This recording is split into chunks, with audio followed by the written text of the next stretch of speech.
I made a lot of mistakes, man. At the end of the day, like, she had never been on a motorcycle in her entire life. She had just graduated nursing school. She had 3 kids. I had her on the back of a motorcycle with no fucking helmet in the middle of the night on one of the most dangerous roads in my neighborhood.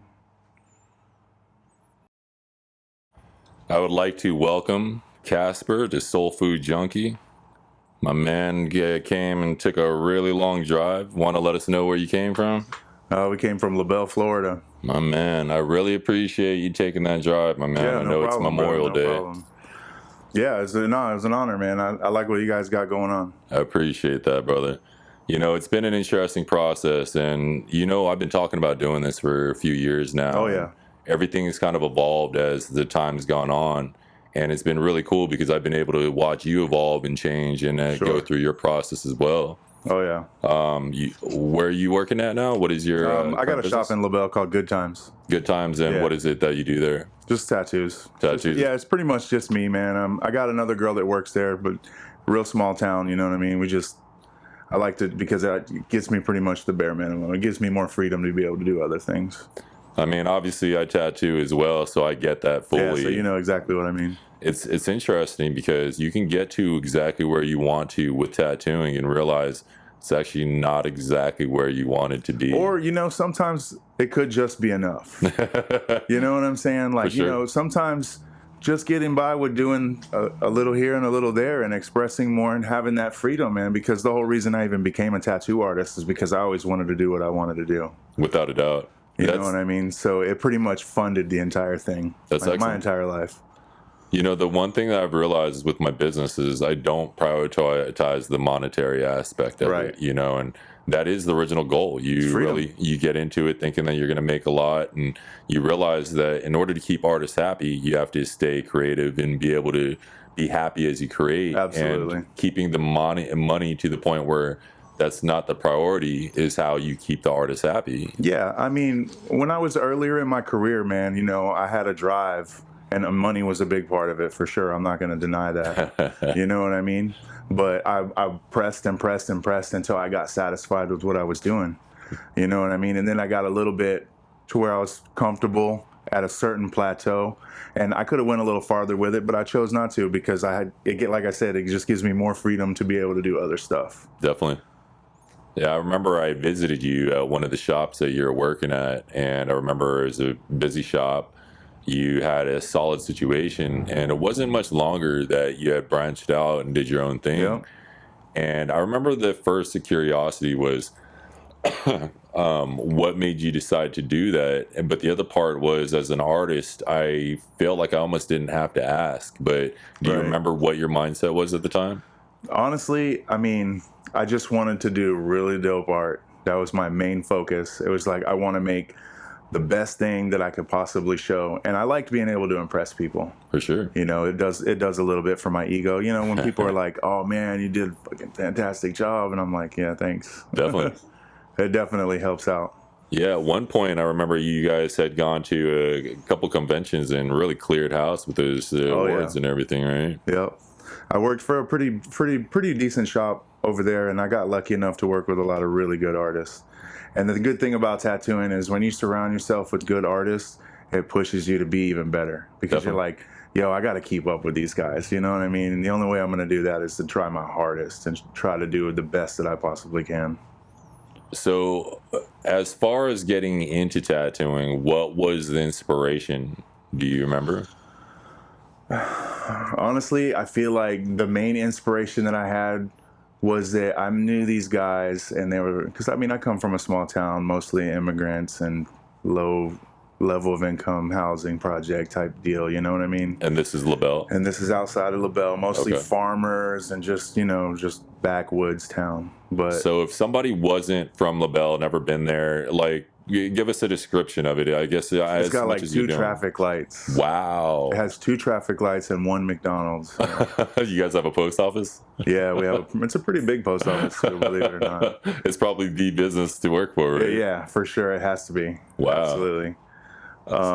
And when I was growing up, man, it was like there wasn't really a whole lot for people as far as options go. Mm. And these guys were doing homemade tattoos with like homemade tattoo machines, and like they were like making out of like motors and batteries, and I'm just like, and we would go and play basketball at this basketball court, and I'm talking, I was like 14 years old, and every once in a while they would come out there to the courts, and one of them would have like a new tattoo, and I was just like, where are you guys getting these tattoos from? And the guy's like, no, we're doing them right here at the house and this and that. And I'm like, they look like shit.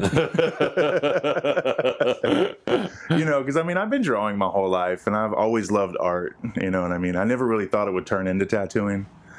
But these guys were like, man, it's harder than you think. It's harder than you think. And I'm like, I don't think it is, man. You know what I'm saying? I'm like, I think I could do better than you guys. So I went over there with them and messed around with it for a little bit. And I tried, and it was a lot harder than I thought it was, to be honest. You know what I mean? And from there, it just went, it snowballed into everything. And now I just couldn't imagine doing anything else. That's amazing. Yeah. Has your style evolved over the years? Oh, absolutely. At first, I'm like I said, everybody's pretty much Hispanic where I'm from. I got into black and gray and like illustrative and stuff like that, and I like the California style, like the prison style tattoos. I really got into that a lot.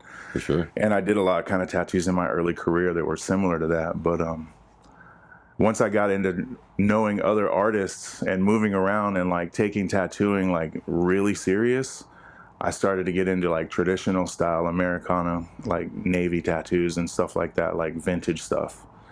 And that was where my whole art style was like, oh man, this is where it's at right here. This is I just love the whole vibe of it. You know what I mean? The culture and everything. So I fell in love with it. I changed it out, and now I kind of go back and forth between that and black and gray. Right. Everybody loves black and gray. You know what I mean?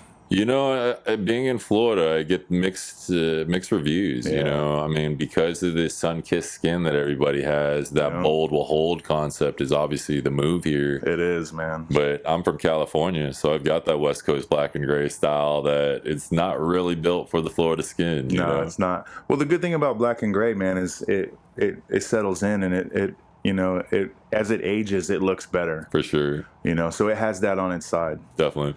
As opposed to like color stuff, you know. But here, like you said, bold will hold, man. Lay it in. You only get one shot. It'll work. I feel like I'll go to these tattoo conventions and I'll put in like 8 hours into a realistic piece, and the bold will hold pieces that are crushed in 3 hours are the ones that are just dominating the circuit, right? And I'm sitting there 8 hours later, me like an hour and a half real quick, and I'm like, swoosh, swoosh. You guys are the ones walking around, networking and hanging out. I'm the one still tattooing at 10 o'clock at night. What would you consider the highest point of your career so far? Right now. Oh, that's beautiful. Right now, absolutely, man. I mean, I never really wanted to own a tattoo shop. When I was a kid, I wanted to be a gangster. You know what I'm saying? Like, it's funny what life does. Yeah. You know, but here I am, like, top of the game, doing great. What got you believing that, I guess, the old life was good leaving in the past? Jail. Jail. For sure, man. I got tired of going to jail. I wasn't a very good criminal. That was my problem. You know what I mean? I always got caught. And it's like, man. And the problem is that there's not too many people that look like me. For sure. You know? So they're like, no, it was that guy. There's one Casper and Labelle, right? Yeah, exactly. So I was like, you know what? I don't want to keep going to jail all the time. So I got to figure something out. And then I started tattooing, and I got off house arrest. Mm-hmm. And I just decided not to ever have another job besides that. And I've been tattooing ever since, and it's been like 20 years. Wow. Yeah. Do you mind me asking how many times you've been taken in? Couple. Yeah. Yeah. At some point, that I'll never come back finally sticks, right? Yeah. Well, I mean, I got arrested one time. I have a 22-year-old daughter. She's almost 23. Okay. And she was 12 days old when I went to jail the first time. Gotcha. And by the time I got out, she was already 5 years old, calling somebody else dad and the whole nine. Okay, so you did a decent stretch then. Oh, yeah. Is that something that you're comfortable talking about? I mean, just drug trafficking charges, stuff like that. Gotcha. Yeah, because like I said, where I'm from, man, there's not too many options. Right. You know what I mean? And if you want to work construction your whole life, that's pretty much the only way you're going to make any money. It's an interesting point that you bring up because I don't think it's the thing that the average person will consider. They Right. look at somebody selling drugs and that's a drug dealer and that's just a specific label. But I don't believe that those people will understand the hardships of what people have within their communities and what's No, actually available absolutely. for them, right? Yeah, nobody thinks about consequences or any kind of stuff like that. Right. You know, and like, I mean, from what I am, for my age, like I grew up in 90s hip hop, early 2000s, and it was drug dealer culture. Every song talked about dealing drugs, and that's just how everybody was. You know what I mean? So Right. everybody was like, this is what we got to do to make money, so we're doing it. And that's pretty much just how it always was. But I mean, it's getting better. The newer generation, it doesn't seem like it's as prominent as it used to be. They used to glamorize it really bad when I was coming up. I think that it went from drug dealing to drug using. The reality of it. For sure. I mean, you got the Lil Xan. I mean, back in the day, I don't think there was anything glamorous about using drugs. You were looked upon as more of a junkie, or right? For sure, definitely looked down on them. Yeah, I'm not entirely sure what happened or what changed. Obviously, there was a shift. Yeah, there was a shift, man. You know what it is the thing about it is that, like you said, they don't think about the consequence that comes behind it. Everybody, you get into that game, man, you're guaranteed you're going to go to jail. Not to mention all the people whose lives you destroy in the process. Right. It's not right in front of your face, so you don't really see it. But then, like, you kind of see it on the news and stuff like that, and it's like, man, you kind of took a part in that. So I'm kind of curious about your daughter's reaction towards your time, because I remember a point my daughter and her friends were Googling their parents at school. And my daughter decided to Google me, and it was the first time that she actually found out that I had did some time before, and it was a terrible way of explaining it. It's funny how, like, when they Google your name, the first thing that comes up is the negative stuff. Right. And my daughter was fully they don't talk expecting about everything all else. Of the positive things you've ever done. You got to search for those. So with your daughter, I'd imagine she's aware of obviously the past. Yeah, it was rough in the beginning. Her mom didn't really want me to be anywhere around them. Ouch. She pretty much had control over that, and her dad had wrote me a bunch of messed up letters while I was gone. And I never really tried to do anything, but then when she was about 15 or 16, she was old enough to do social media.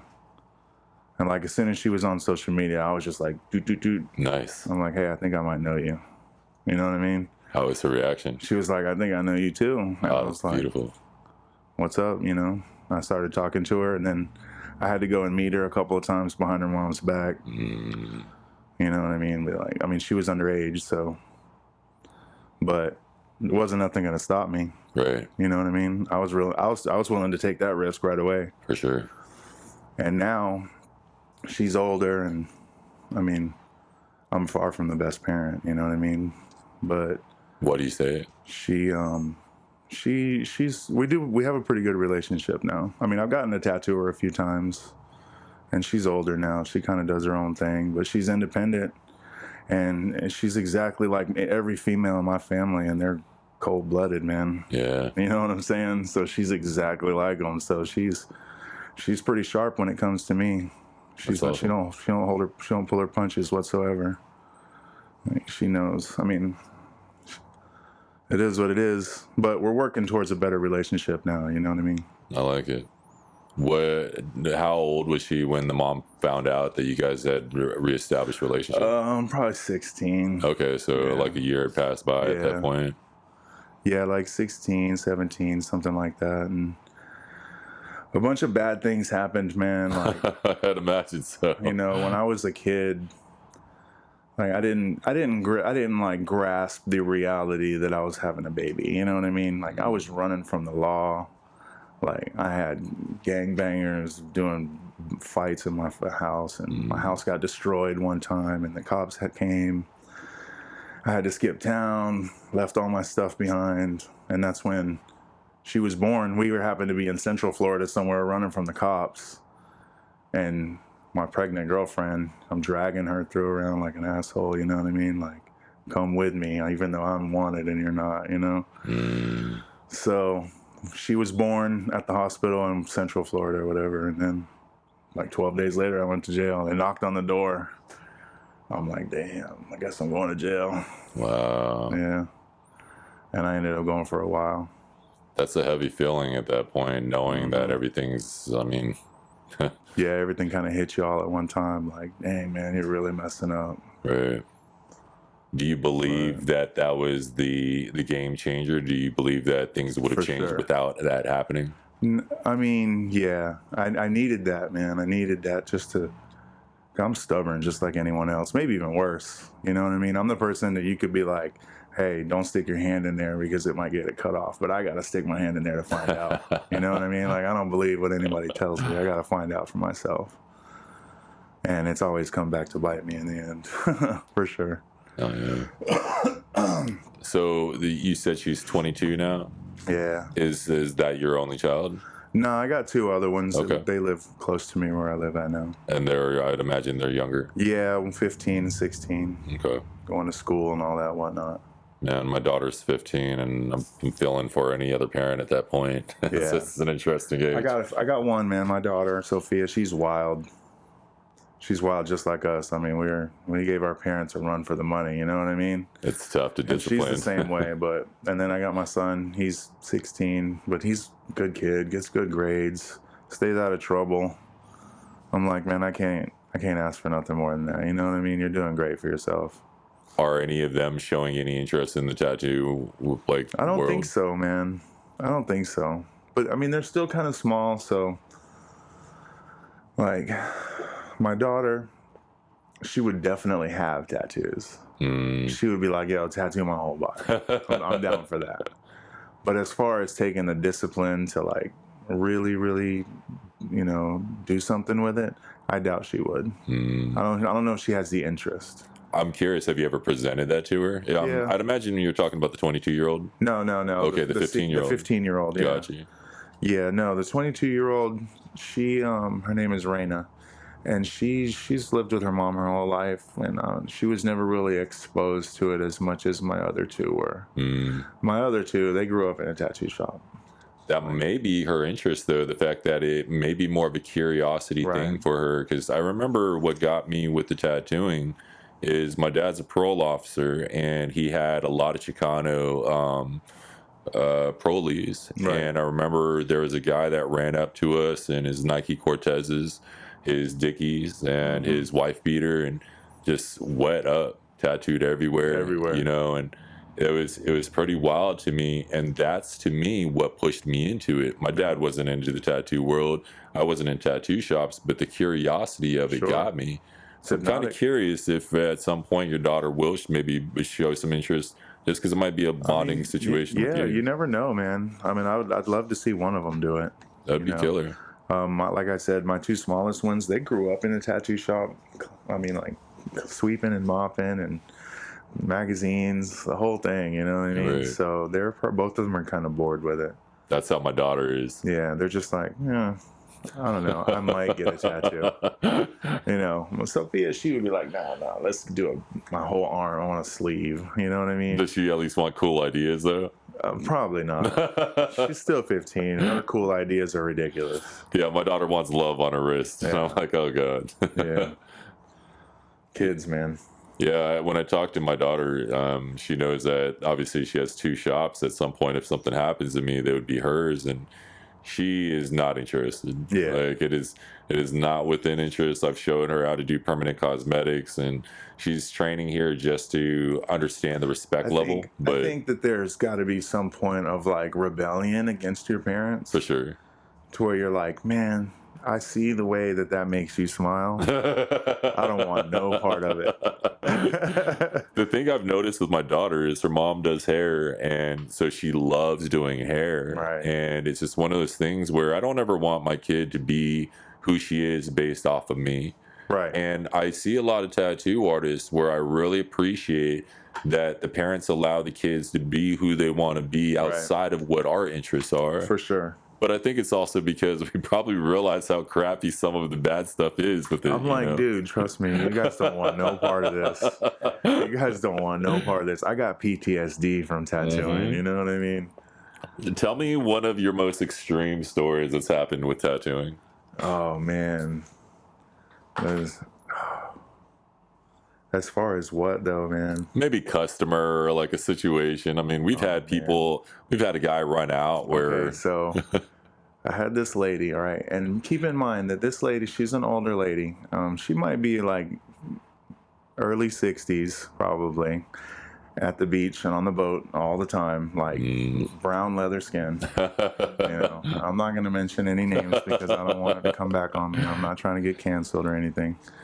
Okay, so I did a tattoo on her. She got this great tattoo on her arm, full color, looks great. One spot in this peacock feather, the very center of it, it was like a magenta color, and she had an allergic reaction.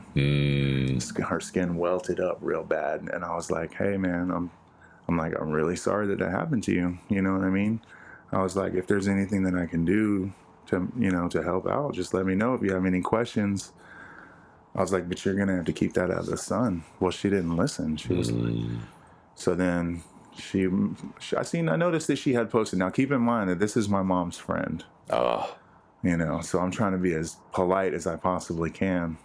And I'm like trying to talk to her, and she's like trying to vent about how bad she ended up having to go to a dermatologist, and they had to do a biopsy to cut out the allergic reaction. Wow. But I told her that going in the sun with that allergic reaction was a bad idea. For sure. She didn't listen. But I'm like, all right, whatever. I'm like, I'm sorry that happened to you, but like, there's no way that I could know if you're allergic to anything. Definitely. Like, you know the drill. Yep. And she was convinced that it was my fault. And I was like, all right, I'm just going to eat that and just let you think what you want to think. I'm not. There's nothing I can say that's going to make you okay with it. You know what I mean? Right. So then she posted on Facebook a couple of times, and I think actually you might even comment on it if you don't remember. I likely did. I don't like my people attacked. You did. Okay, so this lady posted a couple of times, and she was saying that I was inexperienced, and I had no idea what I was talking about, and all this other stuff, and telling people that they should do some research before they go to whoever artist they're going to go to. I'm like, all right, whatever. She didn't tag me in it, so I'm like, yo, vent whatever you gotta vent. I'm still sorry that it happened to you. For sure. You know what I mean? Like, at the end of the day, I don't want any of my tattoos to look like shit. Right. And so maybe like a year might even have went by, and it was like, all right, this and that, nothing. Well, then she posted on Facebook and was like, inexperienced artists who don't know anything about what they're doing, you should never get tattooed by these people because they claim to be professionals. And then she tagged me in it. Okay, well, I mean, you know just as well as I do that, like, I'm friends with tattoo artists all around the world. Like, all around the world, lady. Like, you messed up so bad. The internet just went off on her, dude. And so many people went on there and commented and was like, how is he supposed to know what you're allergic to? Yeah. And then she started doubling down, and she's like, oh no, he should have did a sample tattoo of all the colors to make sure that I wasn't allergic to any of them first. And everybody was like, yo, lady, listen. And they went off, dude. The internet definitely had my back that day. And I messaged her, and I'm like, you shouldn't have tagged me in it. I'm sorry that things went the way they went. And I know that they didn't go the way you wanted them to. I was like, but these people were like pulling up pictures off of her Facebook page where she's on the boat and she's got the tattoo in the sun, and they're like, clearly you do not give a fuck about your skin. You know what I mean? So I'm like, I'm sorry that happened to you, but you definitely shouldn't have tagged me in that. Did you ever get an apology? No, not at all. I'm pretty sure that she probably blocked me. She told everybody that was on there commenting and everything that they had no idea what they're talking about. And we're talking probably a couple 100 years of experience just within the comment section. Right. You know what I mean? Like solid tattooers. And I was just like, I don't know what to tell you. I'm still sorry your tattoo messed up. Poor lady. But you know how it is, man. You can't keep everybody happy. What I've also noticed is people just have excuse me. People have a hard time wanting to be accountable. The accountability aspect is just something where it's pretty mind-blowing. It's pretty baffling because it's so understandable, and it could be in somebody's face, and it's still easy to ignore. You don't think that has anything to do with like the invention of the internet? Oh, dude, I mean, the internet allows people to have an opinion without really having to like back it up. Right, for sure. Absolutely. And I feel like that has a lot to do with it, man. Because you know what? In public, if you were to say the things that you say on the internet, you would get socked in the mouth, and then you'd be like, you know what? I probably shouldn't say that. You know what I mean? That's a habit that we've lost out on, man. Nobody gets socked in the mouth anymore for what they said. I'm noticing as well on the camera that you can't really get the sheer size of you. Like how tall? How big are you? 6'7", man. 6'7", like 325. And you really don't get that in the camera. So I think maybe the thumbnail might have to be me standing next to you because I'm not a small person by any means. It's so crazy too, man. You're a big guy. Yeah. A lot of people, they're like, man, I don't know if I want to get tattooed by that guy. Like, you see the size of these hands, dude.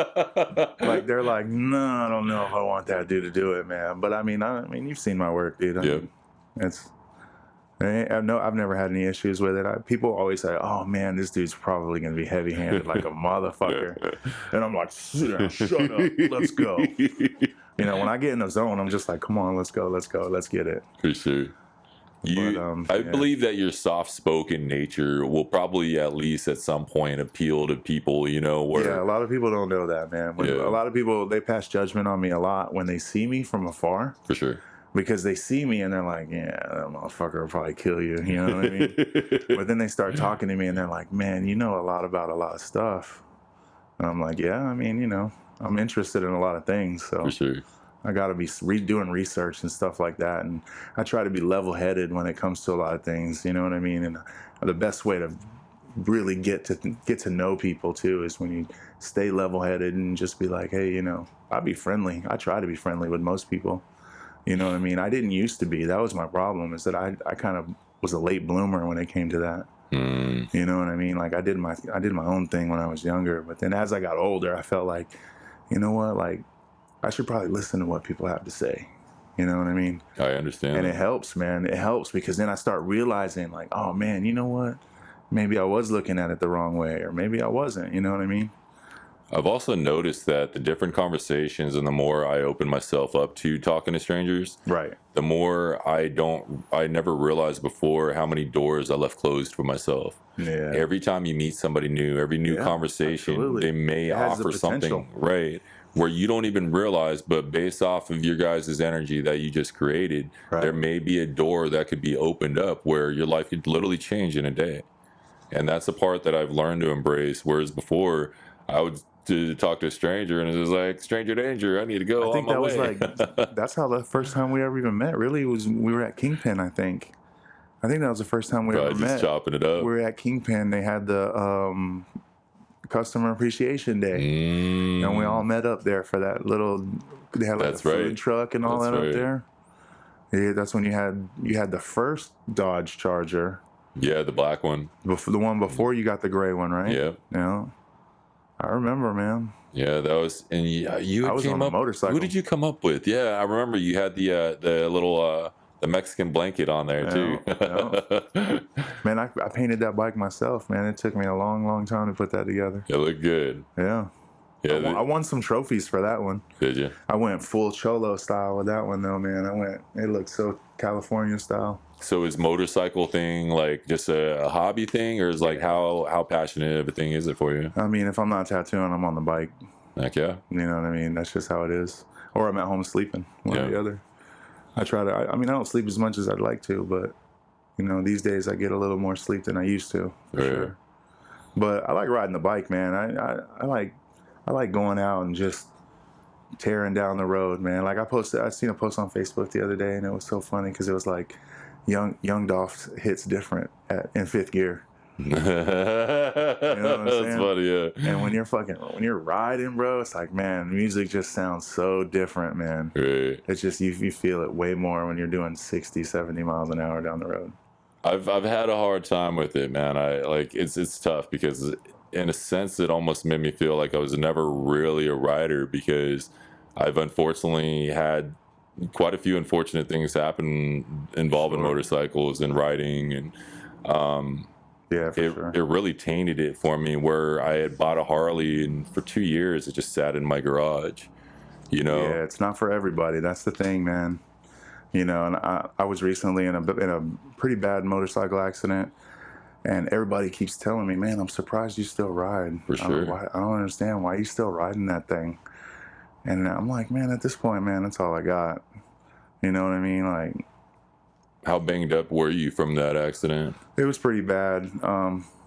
I got mostly road rash. I had some broken bones and shit, but it healed up pretty quick. Gotcha. Road rash was the craziest part about it. And what's crazy too is that I guess some of my friends had reached out to Tattoo Supply Place, and Kingpin ended up sending a whole bunch of medical supplies to my house. Oh, wow. They ended up sending like Sanoderm, lap cloths, paper towels. Man, they sent medical tape, all kinds of shit.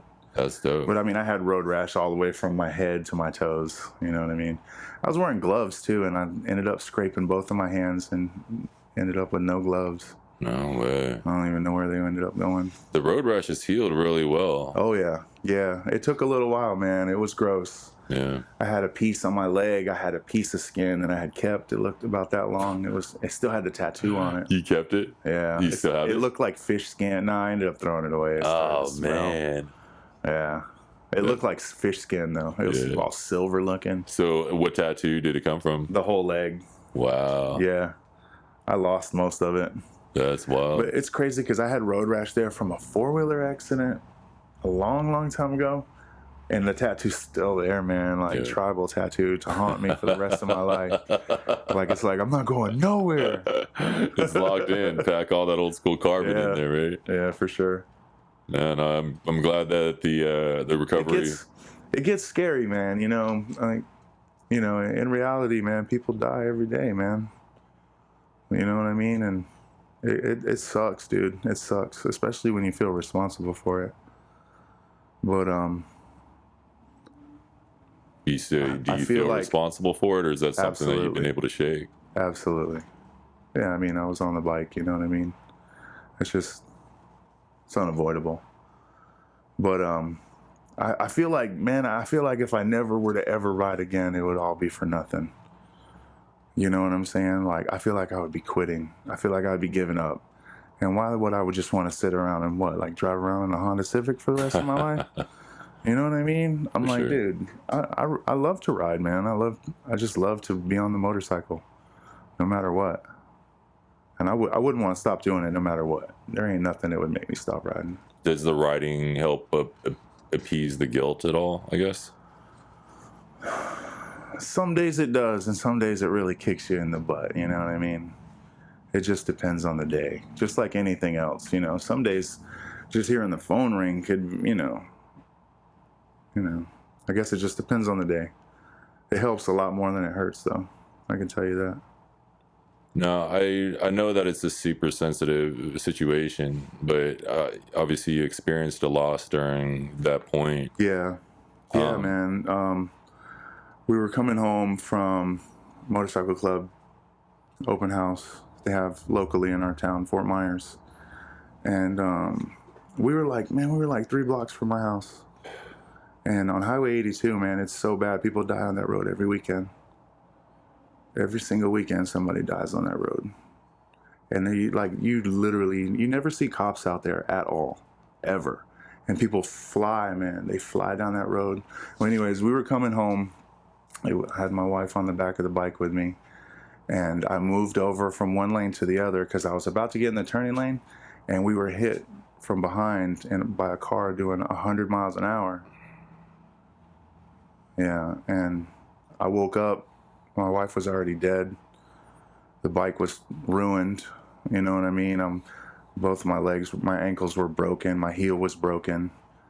Like, I stumbled around. I had no idea what happened. I had no idea what had actually happened. You know what I mean?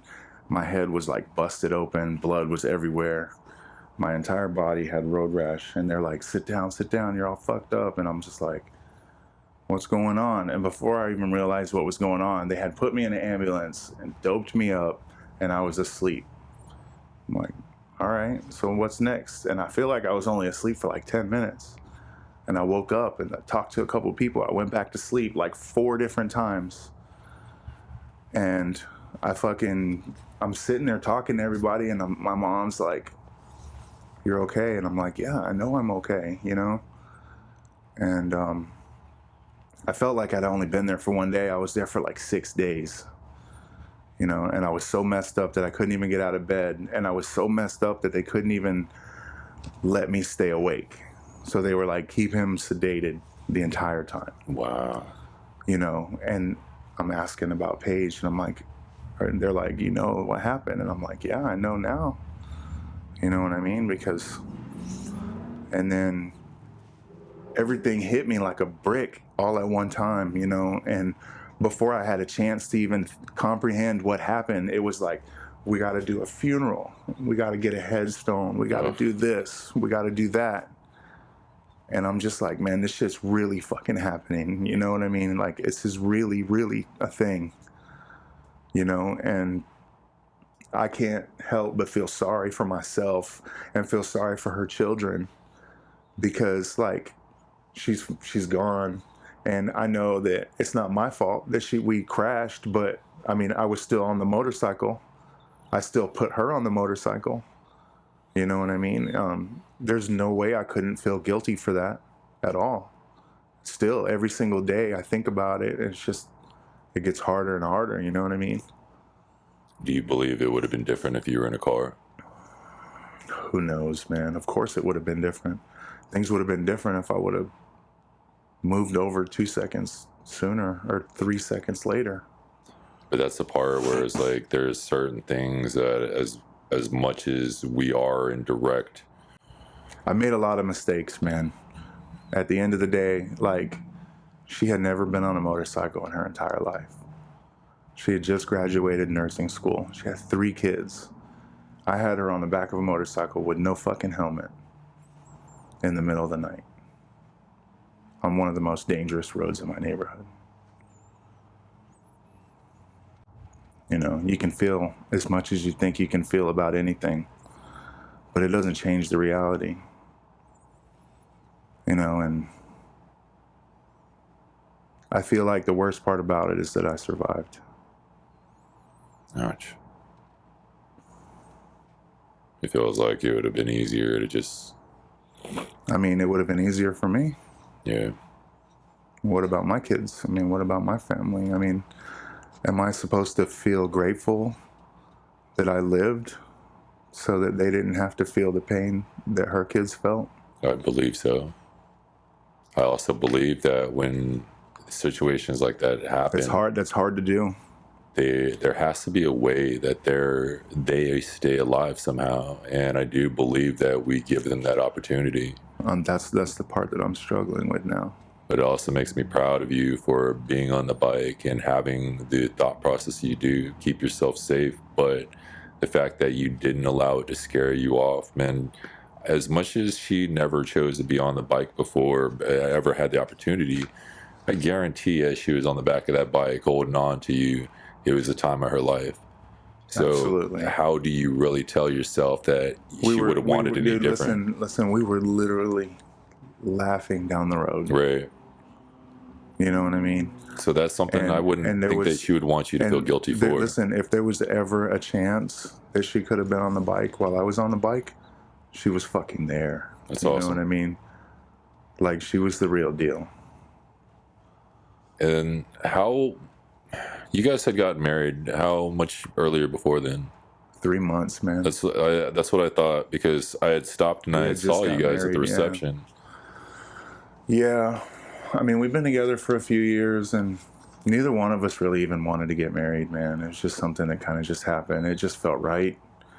We were just like, man, let's just do it. You know what I mean? And we had everybody supporting us. Everything was great. And then all of a sudden, fate just kind of kicks you in the face. Definitely. I'm really proud of where you're at right now, man. I've watched the progress. I've watched the progression from the tattooing. I've been trying, man. I've been trying. You know. And like, I mean, I'm not much of a spiritual person, man. It's my problem. I want to believe in God, and I can't. That's tough. Yeah. I do believe that the situations of things happening, it's important to be able to feel it, to be able to experience it and talk about it and know that. That's what everybody keeps telling me. It sucks. After 8 years in therapy, man, I'm still telling my therapist she can go fuck herself. Yeah, man. It's a very tough thing, man, but the reality of it, man, I can't even tell you how much I appreciate you sharing, because it's one of those things where it's a beautiful thing outside of your pain, because from what I'm hearing is how much you guys had together, how dope that was, and how little most people get the opportunity to even experience that. It's crazy that you say that, man, because like there had been numerous times where we had the very same conversation where like she didn't even think that it was possible to like get into a serious ass argument and then be okay to have dinner. You know what I mean? Like, that's what happens when you get with a gangster. She didn't even know that like you could just fight and be okay and then go right back to living normal life. She thought that there was like some sort of addiction that came along with it, which is kind of just from bad experience. For sure. You know what I mean? And then like from the few years that we were together, man, we went to Colorado in the mountains. We went to North Carolina. We went and did anything that we ever wanted to do, you know? And it was like, dude, we only get one chance, man. I had a toxic relationship before that, a toxic marriage before that, you know what I mean? And she had some rough seas herself, you know what I mean? So we were like, dude, we're going to live our best life. We're going doing this, we're doing that. She like, man, she went off. She went off, dude. And she like definitely spread her wings, and it was a beautiful thing, man. And I was just like, man, I'm just grateful that I could even be a part of it. 100%. You know, for sure. Have you seen City of Angels? I don't believe so. Man, yeah. Who's in that? Is that what? Nicolas Cage. Nicolas Cage. And Meg Ryan. Meg Ryan. So it's unfortunate because I'm a tattooed 6'2" Asian guy, but I grew up very sappy. Girls put me on to the very romantic movies, and for sure, City of Angels was my jam, bro. I'm from California, so they call it City of Angels, right? And I remember there's a point. I think I remember seeing it as a kid. So a part of me, as painful as a movie as it is, part of me would like you to experience it, because there's a part of him that he's talking to one of the other angels after he sacrificed his life to be with Meg Ryan. Mm-hmm. And he says that it was worth the one touch, the one kiss, for all of eternity, just to experience that one time. And he only got the one time with her. He only got that one night with her. Yet everything he sacrificed, everything that he gave up, eternity as an angel, was worth that moment, that time. And that's the part that I would hope that you could hold on to. I got such a difficult time even grasping that concept, man. Because it's still painful as fuck. And just, I don't know. Do you still have a communication with your kids? I talk to their family from time to time. It's not the best that it could be, but it's not terrible either. You know what I mean? Right. We're working on it. The tough part about it is when you communicate it, a lot of times it's just a painful reminder sometimes of how things are. Right. Which is why, respectfully, I've tried to give them as much space as I really can. I talk to her grandparents all the time, and she was the closest with her grandparents. You know what I mean? So, I talk to them all the time. Gotcha. But it's just been, everything has been so weird, man. It's been so weird because, like, I feel like ever since that happened, everything, I know this is going to sound kind of fucked up, man, but everything in my life has kind of fell in order, unbelievably smooth, you know, almost undeserving. But that's where the spiritual part comes in, right? I just don't know how to put it together, man. You don't have to. I don't think you do. Time helps. Yeah. Everything's gone so smooth, man. Like, moved to the shop, building the brand. Now we're going to start our own channel. For sure. You know what I mean? Like, I mean, that's the next step. We're doing great, man. And you know what's good about it is because we scaled it down really small. Mm-hmm. I think that's what's going to save me, man, because I don't have to worry about making sure everyone's there, making sure everything's running and all that. If the door's locked and the lights are off, the bills are still getting paid. You know what I mean? And I'm okay with that, man. Like I said, I've been tattooing for 20 years, dude. I'm not about that get the line around the corner shit anymore. You know, I want to do my couple of tattoos a day and go home and fuck off for the rest of the day, for sure. I like it. Yeah. I love that you touched on the part of things falling in line, because as interesting as it is, the appearance to people like me is that's exactly how it's looked. Like, I've watched things for you, and it's been very easy to want to cheer for you, brother. It has been. The losses that you've taken, but the fact that you're a really solid dude. You've been a solid dude since I've known you. To watch that progress and to see things where it's just like, man, that's great. Oh, dude, that's great. It's been like over and over and over. And man, it has been, man, and I've been so paranoid about it, to be honest with you. I'm just like, man, are they fucking at what point things gonna fall out, right? Yeah, something's gonna happen. I'm just waiting for the plot twist or something, you know what I mean? It's just like, so far so good, man. Well, a lot of tattoo artists, man, we come from a weird place, and it's easy to believe that we don't deserve the things that are happening, and that's why it's so easy to be scared of what's happening at that moment, because it's not what the norm is for us. Yeah, and definitely I'm hoping, if anything, it's life showing you that you're in a good place, you're where you're supposed to be, and you're deserving of everything good that's happening. That's kind of how I'm taking it. Excellent. For sure. My man, this has been an amazing conversation, and the funny part about it is I have a little list of things I like to talk to people about. I haven't touched on any of it, and I really haven't had to. No, and it's an absolutely incredible thing, because I appreciate the vulnerability, I appreciate the pure conversation and communication. The biggest thing I would like to end this with is, if people were to know anything about you, your kids were to know your legacy, people were to understand something that they may not know or understand about you, do you know what that would be?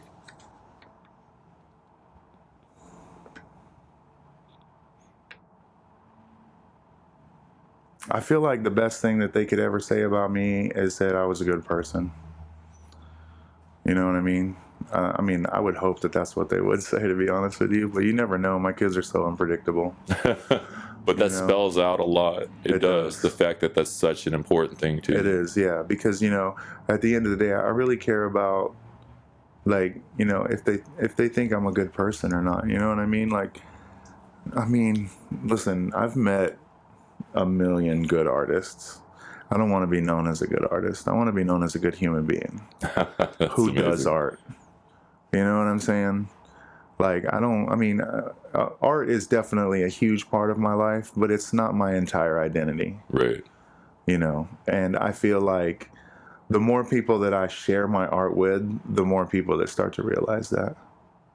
I like it. You know what I mean? And I'm working on it with my kids. Nobody's perfect. But, at the end of the day, they know if they need something, they can call me. Definitely. You know what I mean? I'm pretty dependable. Is there something favorite that you enjoy doing with them that they like you? Art. Yeah, man. We paint, we sculpt, we draw. We do it all, man. So even if the tattooing isn't the interest for them, you're setting the foundation, because without being that solid artist and having that. I'm like, dude, we're going to, no matter what, we're going to create stuff. We build furniture. We do it all, man. I'm telling you, we create. I'm like, look, let's make something out of nothing. Let's do what, no matter what form it is. You know what I mean? And my son, he's really into video games more than anything, but that's just his generation. Right. Eventually, he'll step out of that into something else, and I just got to make sure that I'm there to kind of navigate that. You know what I mean? Do they enjoy the Mexican food as much as you do? For sure. Absolutely, dude. Where I come from, man, if you're eating Mexican food, bro. Like, you can try to avoid it as much as you can, but it's not going to last, dude. No matter what, you're going to run into Mexican food, because Like I said, we only got 2 traffic lights in my town, but we got 20 taco trucks. Wow. Yeah. That sounds like heaven. Yeah, absolutely, bro. Like, you get tacos on any freaking corner in Labelle. So the thing I also talk to people about is food triggers a memory. It triggers something from childhood. It triggers certain stuff. Bro. And I can't take you to any taco trucks or Mexican food because anything I take you to is going to be beyond disappointing. I don't know. I mean, I don't really know what kind of community. I'm not really familiar with your area here. We do have a Hispanic, a nice Hispanic culture over here, but I would say that you can say the hood. Yeah, okay, you know, but it's split Spanish and Dominican, so it's an interesting mix. But yeah. I would say for my expectations for Mexican food, it's not the thing that I would want to set the level with. Now, what foods have you not had? Maybe your mom cooked, your grandma cooked, something from your childhood that's just, man, you may not have thought of in a while, or it's just it really takes you back in the day. Man, I don't even know, man. It's so much. It would have to be. What did my mom really?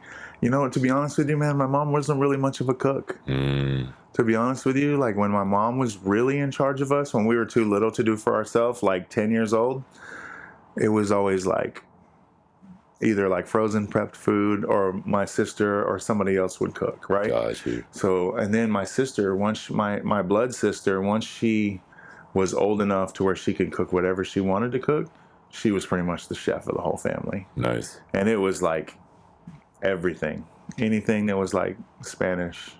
We were getting the beans, the rice, the meat, whether it be chicken, pork, beef, whatever. There's no one dish that sticks out for you, though. Different ways. Honestly, it would have to just be beans and rice. Because beans and rice, I feel like, are served with everything. Whether you're eating chicken or pork or beef or anything, there's going to be beans and rice there. And Mexican rice is always flavored. It's not just white rice the average person. And you know what? And Mexicans, they will judge you on the quality of your rice. They will absolutely. They'll taste it and they'll be like, "Y'all must have let the white girl cook it." Not enough seasoning. Right? Like, you know, that if you got that one family member that when you have a cookout, you always tell them to bring ice. Yeah. Or like, just bring the ice, man. We got the cooking under control, man. Incredible. I love food though, man. I feel like I'm open to almost anything when it comes to food. We go to Indian restaurants. I eat Jamaican food. I eat Mexican food, Colombian. There's a Peruvian restaurant in Fort Myers that I go to all the time. It's really good. I'm just, I think that I'm just not much of a seafood person. Gotcha. You know what I mean? But if it's cooked with that swine, I'm gonna eat it. Nah. You know what I mean? Like, I'm pork. If anything, we went to this noodle place down the road, and it wasn't terrible. Yeah. I was hungry.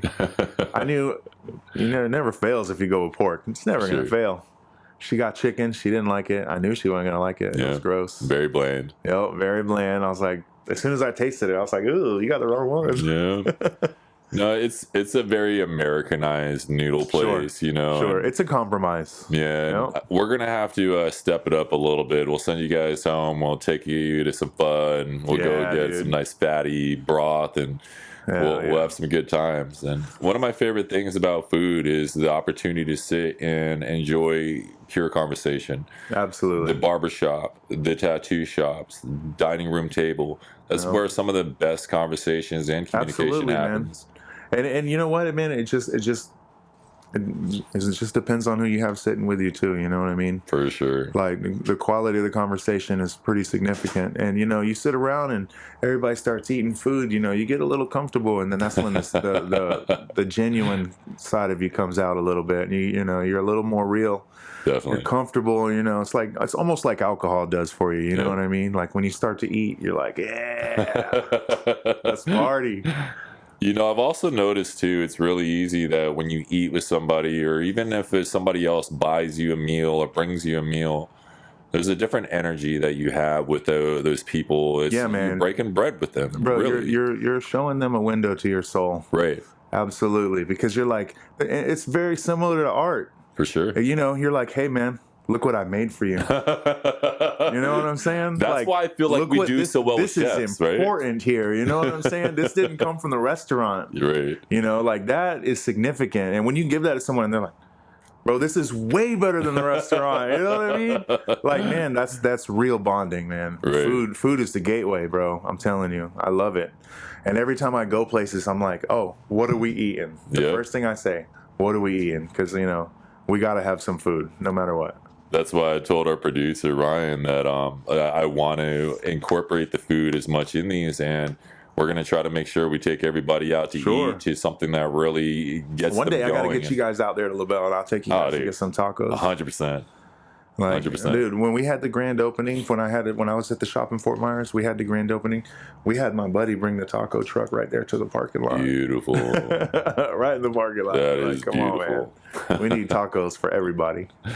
My man, I love it. For sure. My man, well, I just want to thank you for coming in, being so open with us. Thanks for having me, man. I appreciate it. Dude, it's been really cool. I like what you got going on, man, and I see the potential in what you're doing, especially with the content. Thank you. You know what I mean? And like a little bit of our world is very interesting to a lot of people. Without a doubt. You know what I mean? And they don't get to see it all the time. And when you told me outside, when you were talking about how like when outsiders kind of experience a little bit about what we got, it's very hypnotic, man. Yes. It's fucking enticing, man. It pulls you in and you're like, man, I'd really like to be a part of this. And I see that happen with a lot of people, bro. For sure. You know what I mean? When we're at conventions and we're out there doing our thing and we're like running and gunning and we're like, yeah. Everybody's like, what's going on? You know what I mean? And they kind of get drunk off that shit a little bit, you know, and they want to be a part of it too, man. I see it every single time I go. We've lived it, so it doesn't feel such a thing, you know. Right. But for us, it's every day. As I was taking him around, I'm realizing the extremity of my choices at some point, because to other people it doesn't even make sense. Right. It doesn't comprehend, and that's the part where I would like to help people see past the exterior, to see past a big tattooed guy, to understand like there is a difference between seeing somebody angry and seeing somebody hurting. Seeing somebody sad and seeing somebody not being able to express themselves. Sure. There is a difference, but there is no level of empathy that people try to put out anymore, simply because they believe that their opinion is the part that needs to be heard versus shutting up and sitting back and listening. Sure. And that's the part where I'm appreciating every guest that we're having on here, because as we're sitting back, we're listening, I'm absorbing, and I'm growing and building from there. And I appreciate you for doing that for us. Of course, man. Of course. It's crazy, man. Like, just the experience that I've had from, like, when I first started doing this, man, I was doing this from my house. Right. Blind. Like, just doing my own thing, you know. And before I ever thought about an apprenticeship, before I ever thought about being in a tattoo shop, I was just doing my own thing, you know what I mean? I never really took it serious. And then, like I said, that one time when I got off house arrest, I was just like, man, I don't think I want to have any other job, because I kind of just did tattooing as a hobby and had a regular job doing construction or whatever. Yeah. And I ended up just being like, I got to take this tattooing a little bit more serious. So I ended up doing an apprenticeship, and then they let me stay in the shop where I did my apprenticeship at. And like, I never got a job after that. You know what I mean? Like, never. Keep it rolling. Dude, partying every weekend, like doing it all, man. We just went to Oregon. Nice. We went to Oregon for a tattoo convention. Such a dope show. Won first place. Heck yeah. We're doing a tattoo show in Fort Myers, and then we're gonna go do Villain Arts. We're gonna go all the way to Colorado. We're gonna be all over the place. There you go. So it's gonna be cool, man. How would people be able to follow what you got going on? You can check me out, Casper from Labelle. If you go on Instagram, Casper from Labelle. Perfect. CasperFromLabelle.com. Any of that good stuff, you can find me on Instagram. Is probably the best way. Instagram shows like a lot of my stuff illustrative wise too. You know what I mean? So you can see like tattoo crap and motorcycle crap and van stuff. I'm building a van right now that's like got like Cheech and Chong vibes to it. Everybody calls it a van, but I don't want to call it a van. So, but you know, I guess like, that's a good title catcher. Yeah. So it's, you know, it's unique, and it's got vibes. I like it, man. I like it, dude. Next time we do this, I'll have to bring the van up here. So, I like it. I think that'll have to be the follow-up video for sure. Well, for those watching and listening, I just want to openly encourage everybody to communicate with those closest to you and just as much with those who aren't. Grow, build, adapt, and genuinely listen. Allow those who care about you to love and support you in the ways you know you'd want them to allow you to. I used to want to impact the world until I realized that each person I come across is the world. My brother, I appreciate your time. I appreciate you, man. The vulnerability was amazing. Until next time, appreciate you, brother. Thanks, guys.